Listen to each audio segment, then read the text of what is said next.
ధన్యవాదాలు అధ్యక్ష. నేను మాట్లాడే అంశము సింగరేణిలో పనిచేస్తున్న కాంట్రాక్ట్ కార్మికులకు కనీస వేతనం అమలు చేయాలనే దాని మీద మాట్లాడుతున్నాను అధ్యక్ష.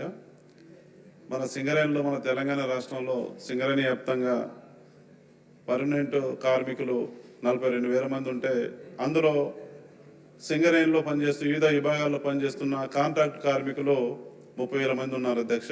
నా నియోజకవర్గం పినపాకలో మనుగూరు ఏరియా సింగరేణి ప్రాంతం. నా ఏరియాలో కూడా 2,000 మందికి పైగా కాంట్రాక్ట్ కార్మికులు పనిచేస్తూ ఉన్నారు. ఈ కాంట్రాక్ట్ కార్మికుల మినిమం వేజెస్ పనికి తగ్గ వేతనం ఇవ్వాలని చెప్పేసి గత 10 సంవత్సరాల క్రితం కోల్ ఇండియాలో కూడా సమావేశంలో అగ్రిమెంట్ చేయడం జరిగింది అధ్యక్ష, కనీస వేతనం అమలు చేయాలని.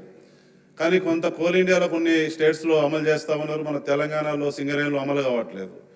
కాబట్టి 30,000 కాంట్రాక్ట్ కార్మికులు ఇవాళ పర్మనెంట్ కార్మికులకు ఏమాత్రం తీసుకోకుండా పని చేస్తూ ఉన్నారు. కానీ కనీస వేతనం అనేది అమలు కావట్లేదు అధ్యక్ష. ఇవాళ పెరిగినటువంటి నిత్యావసర వస్తువుల సరుకుల ధరలు కానివ్వండి, కుటుంబాలు గడిచే పరిస్థితి లేదు.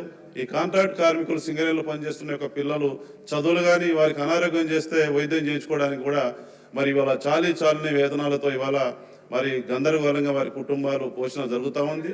కాబట్టి తప్పనిసరిగా ఈ కనీస మినిమం వేజెస్ ఏదైతే మరి కోల్ ఇండియాలో అమలు చేసినారో ఖచ్చితంగా మనం తెలంగాణలో సింగరేణిలో పనిచేస్తున్న కాంట్రాక్ట్ కార్మికులకు కూడా కనీస వేతనం అమలు చేసి వారికి ఉద్యోగ భద్రత కల్పించాలని తమ ద్వారా గౌరవ శాఖ మంత్రివర్యులు అదేవిధంగా రాష్ట్ర ప్రభుత్వాన్ని కూడా కోరుతా ఉన్నాను అధ్యక్ష తమ ద్వారా. Thank you.